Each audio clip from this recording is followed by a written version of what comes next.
ராதிகா ஆஃபீஸ்க்கு கிளம்பிட்டு இருக்காங்க. அப்போ கோபி பார்க்குறாரு. பார்த்தோன்னே ரொம்ப அழகாக இருக்க நீ அப்படின்னு சொல்கிறாரு. நான் இந்த சாரியை 12 வாட்டி கட்டிட்டேன், 3 வாட்டி உங்கள் கூடயே கட்டிட்டு வந்திருக்கேன், என்னோ புதுசாக பார்க்குற மாதிரி பேசுகிறீங்க அப்படின்னு சொல்லிட்டு ராதிகா சொல்கிறாங்க. அப்படியா? இல்லை இல்லை, எத்தனை வாட்டி கட்டினாலும் நீ அழகாக இருக்க அப்படின்னு சொல்கிறாரு. இப்போ ஏதோ சொல்ல வந்திருக்கீங்கல்ல, அதை சொல்லுங்கள் கோபி அப்படின்னு சொல்லிட்டு ராதிகா கேட்குறாங்க.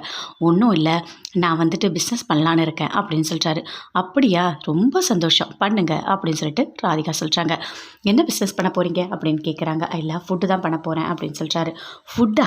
உங்களுக்கு ஒரு காஃபி கூட போட தெரியாது, நீங்கள் எப்படி ஃபுட்டு பண்ணுவீங்க அப்படின்னு சொல்லிட்டு கேட்குறாங்க.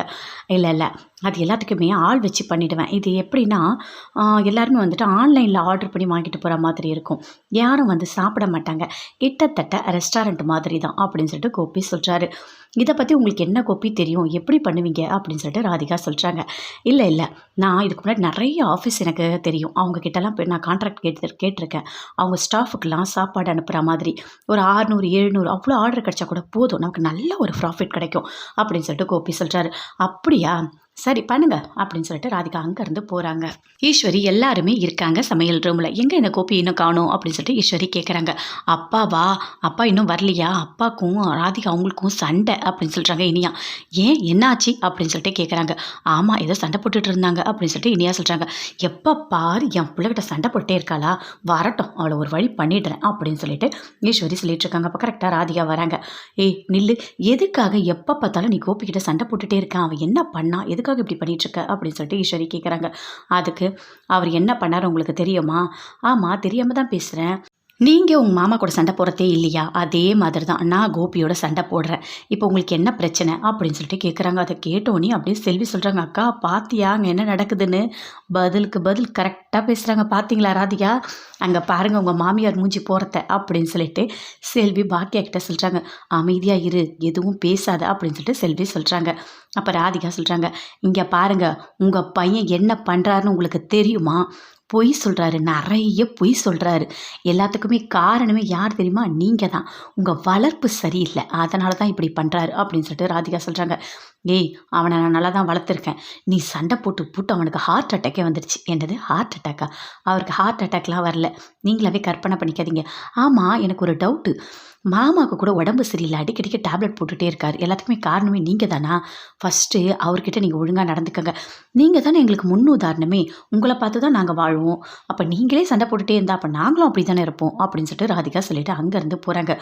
எவ்வளோ திமிரா பேசுகிறா பற்றியா, வாய் கொழுப்பு இவளுக்கு ஜாஸ்தி, இவளை இவ கூடலாம் எப்படி தான் என் புள்ள வாழறானோ தெரியல அப்படின்னு சொல்லிட்டு ஈஸ்வரி பயங்கர கோபமாக பேசுகிறாங்க. பாக்கியா ரெஸ்டாரண்ட் போகிறாங்க. போயிட்டு அங்கே பார்க்குறாங்க, என்ன ஆளுங்க யாரையுமே காணும். போயிட்டு எல்லா டிஷ்ஷையும் ஓப்பன் பண்ணி பார்க்குறாங்க. பார்த்தா எல்லாமே அப்படியே இருக்குது. என்ன இது எல்லாமே அப்படியே இருக்குது அப்படின்னு சொல்லிட்டு ஃபீல் பண்ணிட்டு வராங்க. அப்போ செல்வி சொல்கிறாங்க. அக்கா இன்றைக்கி எதுவுமே விற்கவே இல்லைக்கா, அப்படியே இருக்குக்கா, நிறைய செஞ்சிட்டோம்க்கா, இதுக்கு நம்ம 150 பேருக்கு தான்க்கா பண்ணோம், எல்லாமே அப்படியே இருக்குக்கா அப்படின்னு சொல்லிட்டு செல்வி சொல்கிறாங்க. சரி, எத்தனை கிலோ அரிசி போட்டிங்க? 15 கிலோ. இல்லை இனிமேல் அவ்வளோ வேண்டாம், ஒரு 5 கிலோ போடுங்க. அதே மாதிரி இங்கே மெனு கார்டில் இருக்க எல்லாமே நம்ம வந்து பண்ண வேண்டாம், கொஞ்சம் கொஞ்சம் பண்ணுங்க அப்படின்னு சொல்லிட்டு ராதிகா சொல்கிறாங்க. அது மட்டும் இல்லை, எல்லாமே கொஞ்சம் கொஞ்சம் பண்ணுங்க அப்படின்னு சொல்லிட்டு செல்விக்கிட்டேயும் சொல்கிறாங்க. சரிக்கா, அப்படியே பண்ணிடலாம், இவ்வளவும் மீந்துடுச்சு என்னக்கா பண்ணுறது அப்படின்னு சொல்லிட்டு செல்வி சொல்கிறாங்க. நான் ஒரு அனாதை ஆசிரமம் சொல்லியிருக்கேன், அவங்க வந்து சாப்பாடெல்லாம் கொடுத்துருங்க, எடுத்துகிட்டு போயிடுவாங்க அப்படின்னு சொல்லிட்டு ராதிகா அங்கேருந்து வீட்டுக்கு வராங்க. வீட்டுக்கு வந்தோடனே அப்படியே கிச்சனில் இருக்காங்க. அப்போ கோபி வராரு. அம்மா இங்கே வாங்க, உங்ககிட்ட நான் பேசணும் அப்படின்னு சொல்லிட்டு ஈஸ்வரி 2 பேருமே கூப்பிடுறாங்க. அவரும் வராரு, ராமூர்த்தியும் சேர்ந்து எல்லாரும் வாங்க அப்படின்னு சொல்லிட்டு கூப்பிடுறாங்க. எல்லாருமே வராங்க. வந்தோடனே சொல்கிறாரு, நான் பிஸ்னஸ் பண்ண போகிறேன். அப்படியே கோபி, சூப்பர் கோபி, நீ பிஸ்னஸ் பண்ணால் எனக்கு அது போதும், பண்ணுப்பா பண்ணு, என்ன வேணால் பண்ணு, நல்லா இருந்தால் போதும் அப்படின்னு சொல்லிட்டு ஈஸ்வரி சொல்கிறாங்க. நான் ஃபுட்டு பண்ண போகிறேன். என்னது ஃபுட்டா அப்படின்னு சொல்லிட்டு வந்து வராரு. வந்து பயங்கர கோவமாக திட்டாரு. ஏன், என்னாச்சு, என்ன திடீர்னு சமையல் பக்கம் திரும்பி இருக்கீங்க, எங்கள் அம்மாவுக்கு போட்டியாக பண்ணலான்னு பார்க்குறீங்களா அப்படின்னு சொல்லிட்டு எழில் சொல்கிறாரு. நான் உங்கள் அம்மாவை ஒரு மனுஷியாக மதித்ததே கிடையாது, நான் எதுக்கு போட்டி போட போகிறேன் அப்படின்னு சொல்லிட்டு கோபி சொல்கிறாரு. என்னடா கோபி சொல்கிற, நீ போய் ஃபுட்டு பண்ண போகிற, உனக்கு என்னடா தெரியும் அப்படின்னு சொல்லிட்டு ஈஸ்வரி சொல்கிறாங்க. அம்மா அதுக்கு எல்லாத்துக்குமே ஆள் இருக்காங்கம்மா, நமக்கு வந்து கல்லால் உட்காந்தா மட்டும் போதும், அது மட்டும் இல்லை, நான் பண்ணுறது எல்லாமே வந்து ஆன்லைன் பிஸ்னஸ்மா, ஆன்லைன்லேயே ஆர்டர் பண்ணுவாங்க, அப்படியே நான் டெலிவரி பண்ணிவிடுவேன், வந்து வாங்கிட்டு போவாங்க, அவ்வளோதான், அங்கே உட்காந்துலாம் சாப்பிட மாட்டாங்கம்மா அப்படின்னு சொல்லிட்டு கோபி சொல்கிறாரு. எனக்கு நிறைய பேர் தெரியுமா, நிறைய ஆர்டர் நான் எடுத்துருவேன் அப்படின்னு சொல்கிறாரு.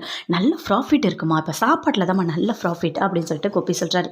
டேய் நீ திருந்தவே மாட்டியா, எப்போ பார்த்தாலும் பாக்கியா என்ன என்ன பண்ணாலும் இப்போ அதே மாதிரி நீ பண்ண போகிற அப்படி தானே அப்படின்னு ராமூர்த்தி சொல்கிறாரு. அதுக்கு ஈஸ்வரி சொல்கிறாங்க, இங்கே பாருங்கள் அவன் தான் சொல்கிறான்ல ஏதோ ஆள் போட்டு பண்ணுறேன்னு பண்ணிட்டு போட்டோம் விடுங்களேன் உங்களுக்கு என்ன இப்போ அப்படின்னு சொல்லிட்டு ஈஸ்வரி சொல்கிறாங்க. நீங்கள் 2 பேரும் வரணும்.